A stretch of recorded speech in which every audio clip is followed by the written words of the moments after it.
Bahasa.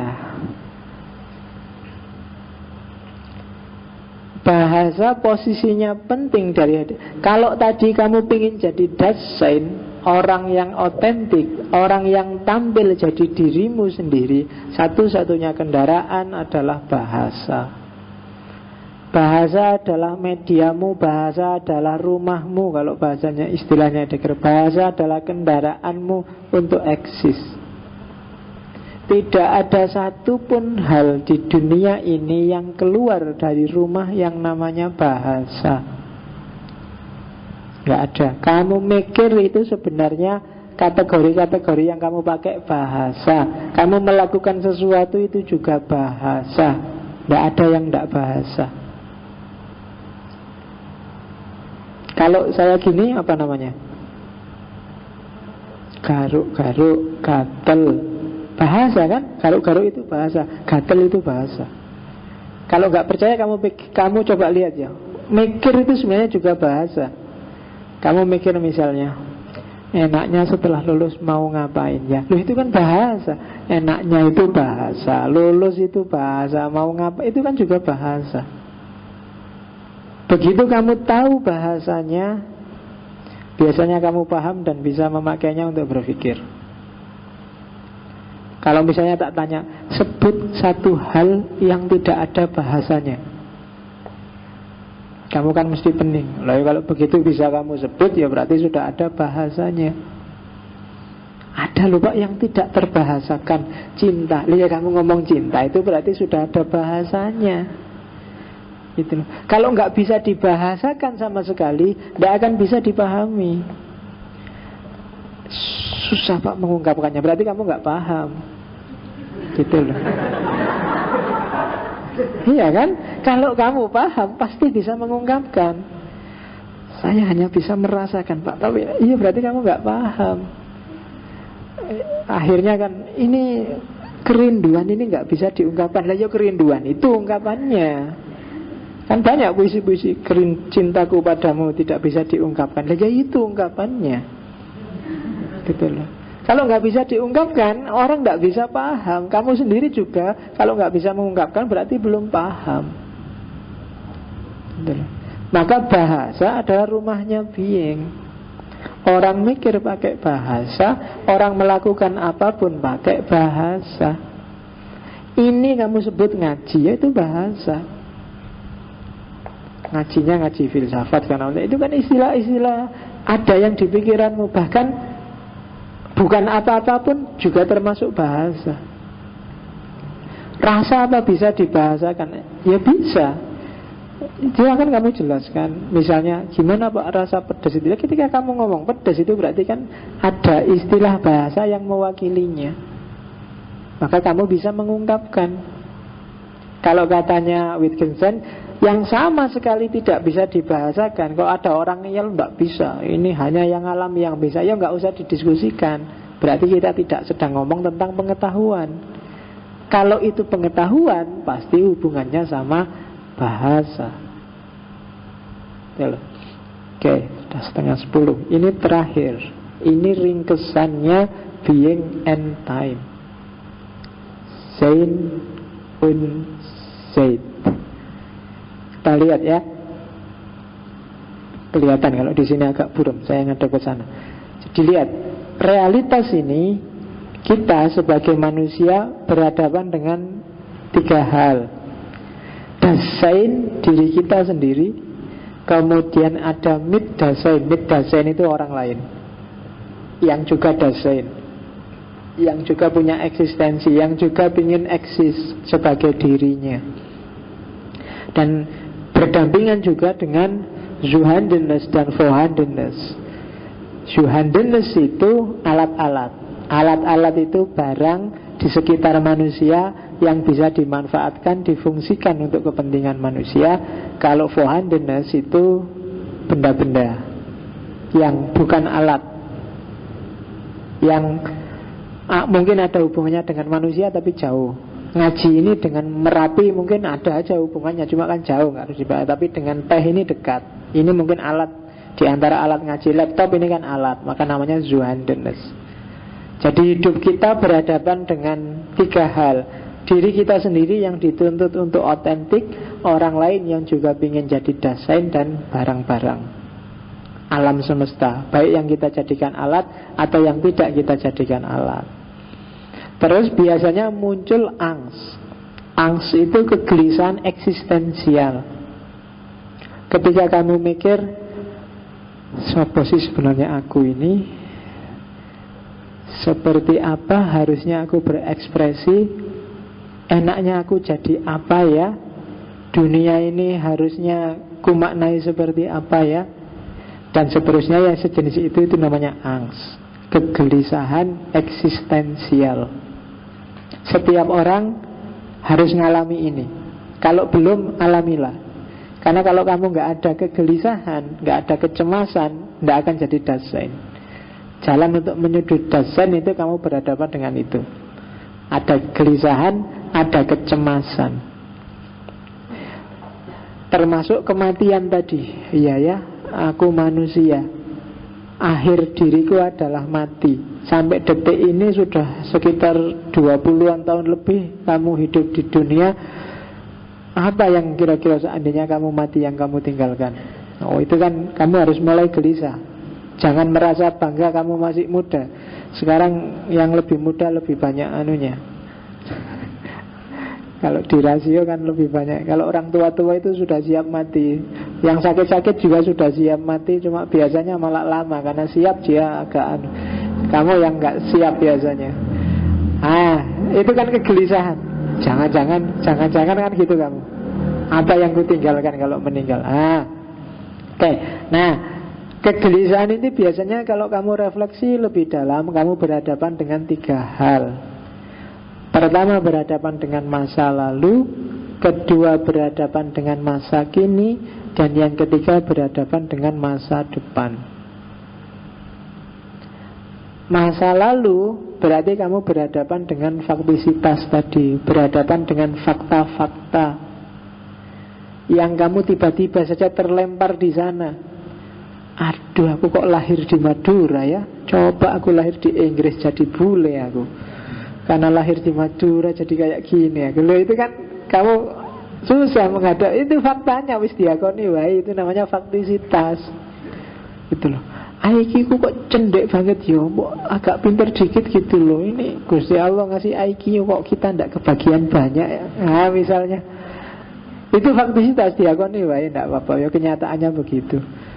Aku kok ndak cakep ya, padahal saudara-saudaraku cakep-cakep. Ini dari mana kok bisa ya? Nah itu kan faktisitas, sudah itu fakta. Kamu jadi di masa lalu kamu berhadapan dengan fakta-fakta yang ndak bisa kamu hindari. Yang jadi masalah bukan fakta ini, tapi caramu menyikapi fakta itu seperti apa. Oke. Sementara jadi ancaman dari masa lalu adalah ancaman faktisitas. Dari masa kini kamu berhadapan dengan verfallen. Verfallen itu kamu jatuh tenggelam dalam realitas. Yang saya bilang tadi, jadi dasman.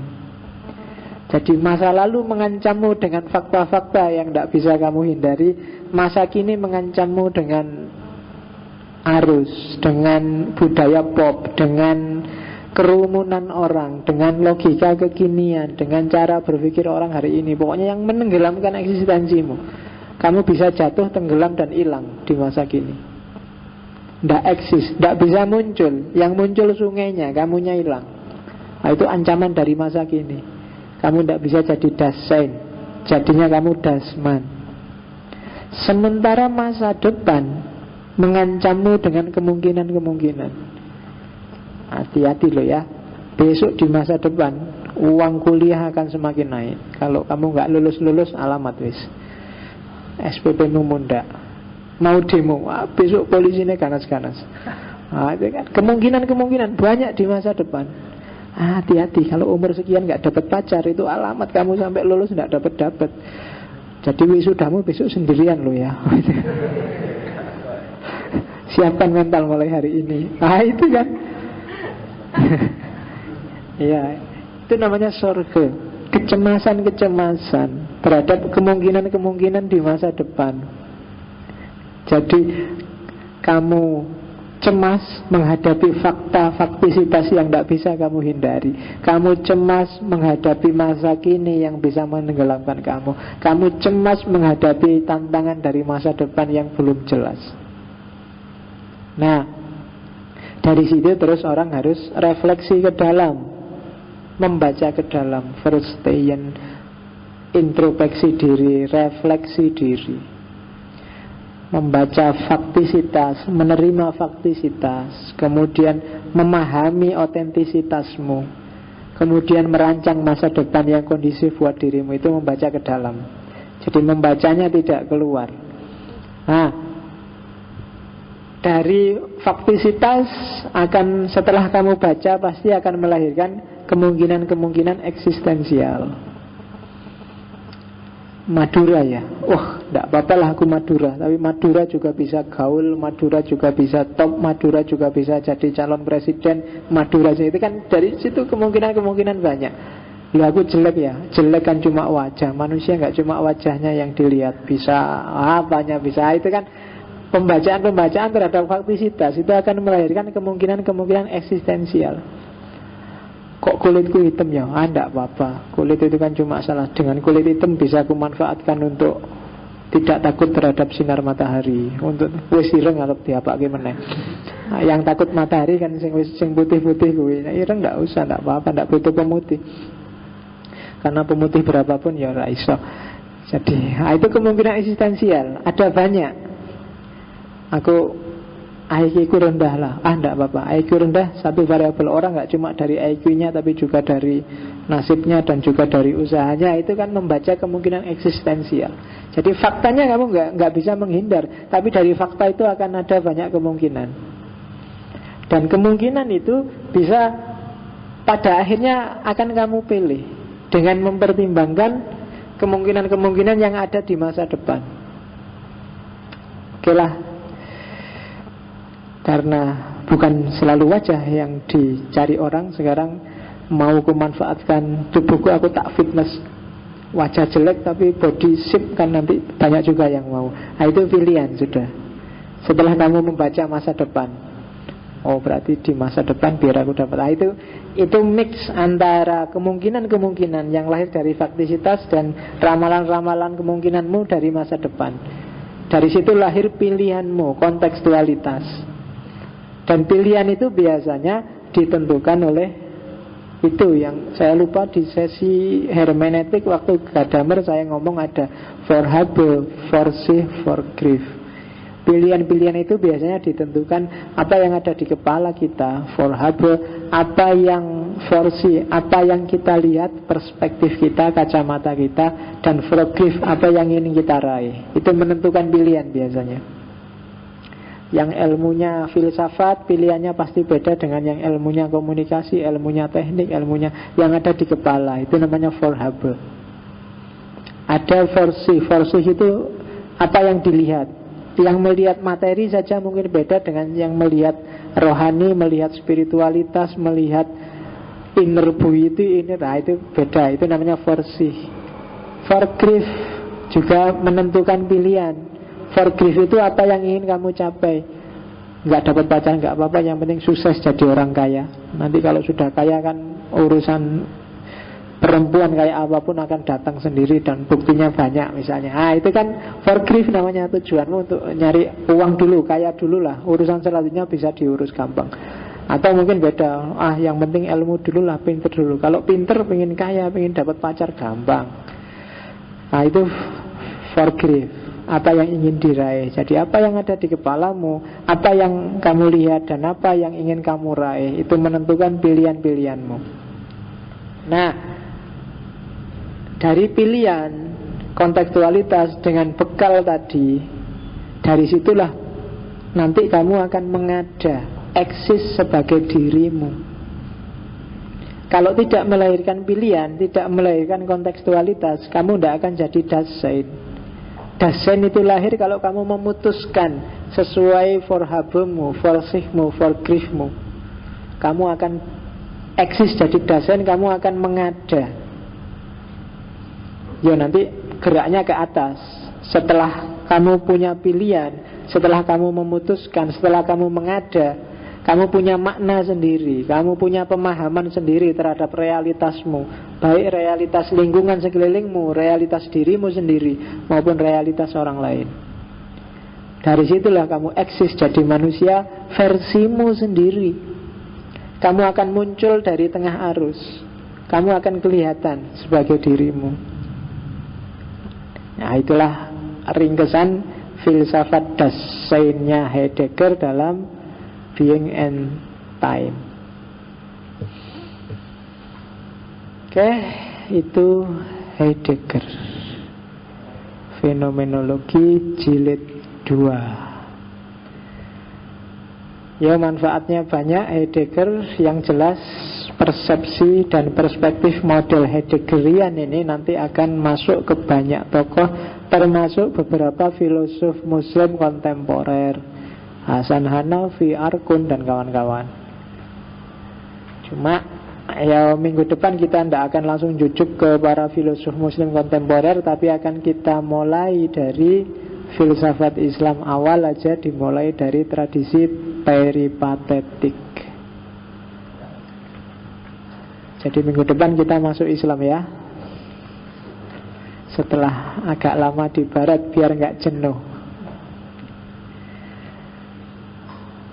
Ya nanti jangan khawatir, orang-orang Islam itu jauh lebih complicated, lebih sophisticated, di beberapa titik lebih cerdas dalam membaca realitas, karena pengalamannya agak lebih kompleks.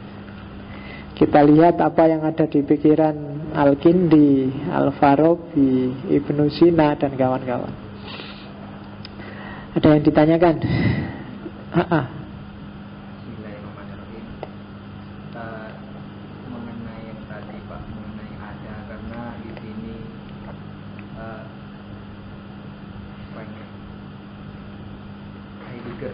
Heidegger ini menjelaskan tentang ketika mengada itu tidak disatukan kepada ujung terakhir, dia tidak mengakui tentang adanya ada yang terakhir yang disebut dengan di filsafat Islam itu wujud ya. Nah, apakah ini juga disebut sebagai orang ateis atau tidak? Nah, yang pertama.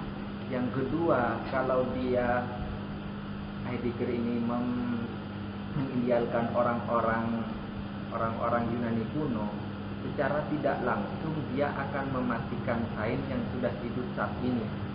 Misalnya kalau dulu itu orang-orang percaya dengan suatu yang hal-hal yang mustahil, suatu yang tidak masuk akal, dan sekarang mau dihidupkan kembali. Misalnya kayak tadi adanya gempa di Jogja, misalnya. Orang sudah berpikirkan, oh ini ada raksasa misalnya, ada raksasa. Mungkin kalau zaman Yunani itu dipercaya, oh ini raksasa yang lagi marah, dia menginjakkan di Jogja. Untuk saat ini ketika dia berbicara tentang manusia yang diidealkan seperti masa Yunani, berarti ingin mengembalikan ya Pak. Padahal kita sudah ketahui bahwa itu sudah dikikis oleh Auguste Comte untuk kita selalu berpikir tentang positivistik, yang selalu positif. Kenapa ini terjadi gempa? Mungkin dicarinya di dalamnya ini adalah terjadinya seperti ini misalnya, bukan kepada yang tidak rasional. Kan berarti ini niat mengembalikan Pak. Maksudnya daripada Martin Heidegger ini apa Pak? Mengembalikan kepada. Yang pertama, iya, dia sebenarnya Kristen, awalnya Katolik, kemudian pindah Protestan setelah nikah. Cuma pikirannya memang bagi dia tidak ada pengada transendental itu, pengada yang di luar manusia. Semua pengada di dalam manusia. Tuhan, malaikat, surga, neraka itu kan sebenarnya ada di dalam manusia. Dalam tanda petik kamu yang bikin kan, kamu yang percaya, kamu yang mengkonstruk pemahaman tentang Tuhan, pemahaman tentang itu. Jadi pengada itu kan sesuatu yang bikin sesuatu ada. Adanya aku, misalnya kamu bilang adanya aku itu karena ada Tuhan yang menciptakan aku. Ide tentang Tuhan itu dari siapa ya? Dari kamu sendiri yang mengidekan tentang Tuhan. Jadi ada tidak bisa keluar dari pusaran terakhirnya, tetap manusia pengada. Bahwa ada hal metafisik, ya metafisik sejauh jangkauannya manusia. Nah itu yang pertama. Apakah ini ateis? Boleh kamu sebut ateis dari sisi pemikirannya yang ini, karena dia tidak setuju ada pengada transendental.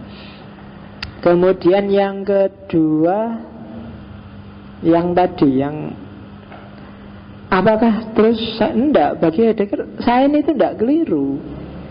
Cuma sains, kesalahannya sains adalah reduksi.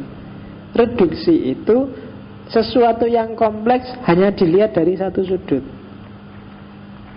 Teh ini bisa punya banyak aspek. Dia bisa air minum, dia bisa barokah, dia bisa dagangan, dia bisa. Cuma sains hanya melihat dia sebagai air minum saja, dan semua kemungkinan yang lain dianggap salah. Nah itu Heidegger. Nah kalau orang berpikir klinik itu, jangan dilihat di sisi kliniknya, tapi lihatlah di aspek bahwa orang ingin menafsirkan dunianya, ingin eksis sesuai versinya. Toh sains juga yang kamu anggap pasti benar juga tidak pasti benar kok. Kadang-kadang teori A besok difalsifikasi teori B. Itu kan sama dengan teori itu salah, sama salahnya dengan kamu anggap ada Buto Ijo besok diganti Kiai Petro. Kan sebenarnya posisinya sama.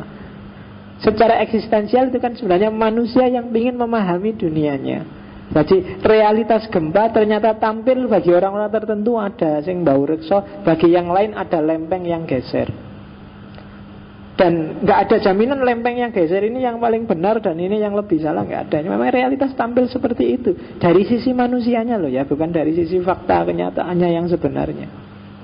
Jadi fakta apa dari sisi manusia yang disebut ilmu itu ya konstruksi manusia. Ketika realitas membuka diri pada manusia. Bagiku ini fenomena ilmiah, bagi dia fenomena mistik, bagi yang lain itu fenomena metafisik, bagi yang lain fenomena manipulasi, bisa macam-macam. Barangnya bisa sama. Heidegger melihat ininya, melihat aspek ketika orang ingin memaknai dunianya, ingin jadi masing-masing, ingin jadi Dasein, eksis sebagai dirinya sendiri. Di sisi ini tidak ada salah menyalahkan, nggak ada bahwa ilmiah itu lebih tinggi levelnya dari yang metafisik klinik, karena dua-duanya sama-sama upaya manusia dalam menyerap realitas di sekelilingnya. Cara membacanya begitu. Bahwa bisa salah yang klinik iya, sebagaimana ilmu juga bisa salah. Karena ilmu kan juga bisa difalsifikasi, dibuktikan bahwa dia salah. Oke, masih ada lagi? Masih ada.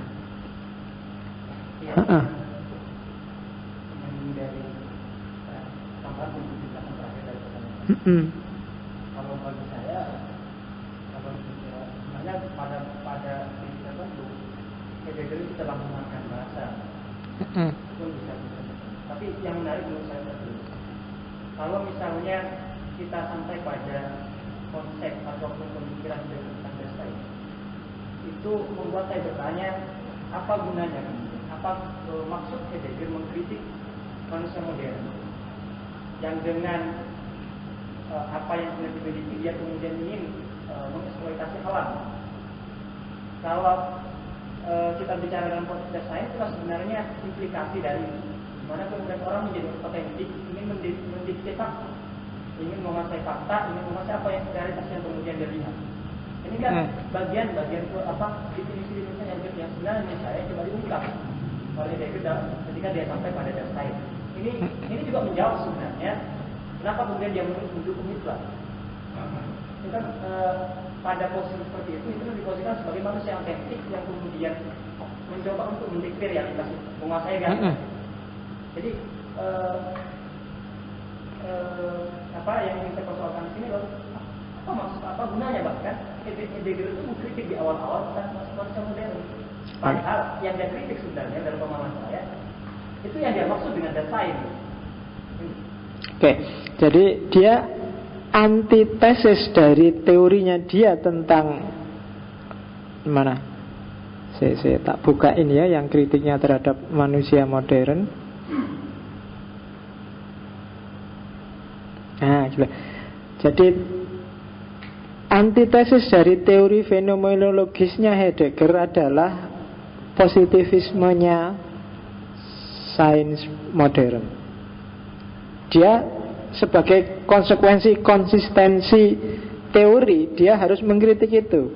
Karena fenomenologinya Heidegger adalah realitas mengungkapkan dirinya pada manusia secara multi perspektif sesuai kesadaran setiap manusia. Kalau dia tidak anti dengan positivisme, maka sama dengan dia membantah teorinya sendiri tentang fenomenologi. Bahwa dalam teori Daseinnya Heidegger bilang bahwa setiap orang harus eksis sesuai persepsinya masing-masing. Justru di sains barat Heidegger melihat bahwa hampir semua filosof dan ilmuwan saat itu verfall, tenggelam dalam konstruksi logos filsafat modern yang cenderung positivistik. Itu yang dilihat oleh Heidegger. Orang jadi tidak membahas lagi eksistensi. Orang ngomongnya tidak karu-karuan, nggak lihat, seperti tak jelaskan di awal. Hampir semua filosof barat bagi Heidegger itu jatuh dalam arus, dalam tren berpikir yang modelnya positivistik ini.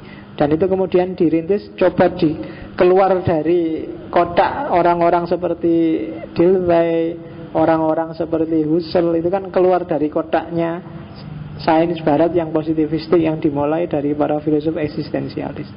Itu yang dilihat oleh Heidegger. Jadi kalau ada orang eksis sesuai pencariannya sendiri, sesuai identitasnya sendiri, kemudian dia jadi saintis yang berpikiran positivistik, tidak apa-apa. Itu sesuai dengan teorinya Dasein. Cuma yang dilihat oleh Heidegger di sains barat zaman itu adalah hampir semua orang mengarus begitu saja dalam paradigma yang positivistik saintifik. Maka dia kritik habis-habisan itu. Jadinya reduktif luar biasa. Dan ini sebagai antitesis dari teori fenomenologinya, bahwa realitas itu nggak cuma seperti yang dilihat sains. Nggak salah yang dilihat sains itu, orang boleh eksis di situ, tapi itu hanya satu kemungkinan dari banyak kemungkinan. Itu kan ada kemungkinan-kemungkinan yang dibangkitkan orang. Nah, kesalahannya sains barat, ya karena dia tenggelam dalam arus dan tidak berubah-ubah itu tadi. Dianggapnya semua realitas bisa dibaca secara ilmiah. Arahnya ke situ kritiknya Heidegger. Kalau kita kaitkan dengan bahasa, ketika Heidegger menyampaikan bahwa segalanya kemudian berakhir pada persoalan bahasa, ini kan dalam pemahaman saya, kita tidak bisa lepas dari lingkaran ataupun dunia bahasa. Ini kalau kita kembali pada data ini, kita juga menjadi persoalan yang kontradiktif. Jadi ketika dia membahas segalanya bahasa, menjadi mustahil orang menjadi refleksi, karena dia akan terhubung dalam persoalan dunia bahasa. Bahasa tidak bisa ditawar. Setiap orang pasti butuh media untuk ekspresi diri. Dan ekspresi diri itu pasti bahasa.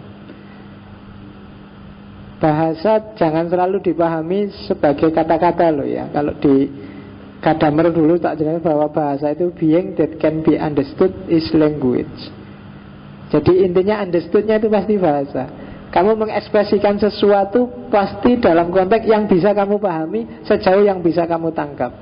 Dan sejauh yang bisa kamu dan kamu tangkap itu pasti jalannya satu-satunya bahasa. Di luar bahasa nggak bisa. Silahkan cari contoh sesuatu yang di luar media bahasa yang bisa kamu pahami, nggak akan ketemu. Agama pun kalau kamu keluarkan dari ranah bahasa juga nggak bisa. Allah itu juga bahasa. Surga neraka bahasa. Maha pemurah itu juga bahasa. Apapun kalau kamu cari aja satu hal yang tidak ada bahasanya, kamu tidak akan bisa ketemu. Kenapa? Karena memang rumahnya being itu bahasa. Kalau di Heidegger mustahil orang keluar dari jebakan yang namanya bahasa, dari struktur yang namanya bahasa. Cara kita berpikir itu juga ditentukan oleh kategori-kategori bahasa. Karena ya susah, memang susah untuk mencari antitesis dari bahasa bahwa bisa kok kita nggak tanpa bahasa, itu agak berat. Karena semua ekspresi dan impresi kita itu jalurnya pasti satu-satunya bahasa. Kalau nggak ada bahasanya seperti tak bilang tadi, berarti kita belum paham. Bukan tidak paham loh ya, belum paham. Belum ketemu istilahnya. Oh ya, itu berarti belum paham. Kalau sudah ketemu bahasa, oh itu namanya rindu. Oh iya, paham sudah kamu. Tapi kalau belum ya belum. Makanya kalau ada waktu nanti, kalau kita sudah capek dengan Islam Barat, kita masuk ke tema mungkin filsafat bahasa, filsafat ketuhanan, filsafat manusia. Saya agak belakangan masuk ke tematik ini karena biasanya kalau sudah tematik itu pikiran para filosof kita mix Barat, Islam, Barat, kemudian disimpulkan secara agak general. Di tematik sebenarnya kita bisa lebih intensif mengejar hikmah. Cuma kalau bekal teoritis konseptualnya agak lemah juga tidak akan maksimal. Maka saya awali dengan teori-teori, konsep-konsep para filosof besar Barat maupun Islam. Oke ya, saya kira sudah ya. Kasihan yang sudah bolak-balik angop. Insya Allah kita lanjutkan minggu depan ke dunia Islam. Meskipun sudah masuk ke dunia Islam, kalau dari sesi-sesi sebelumnya masih ada yang perlu ditanyakan, ditanyain aja. Insya Allah kita siap, kita diskusikan kalau memang waktunya mencukupi. Saya akhiri sekian. Wallahul muwaffiq, wallahu a'lam bissawab. Wassalamualaikum warahmatullahi wabarakatuh.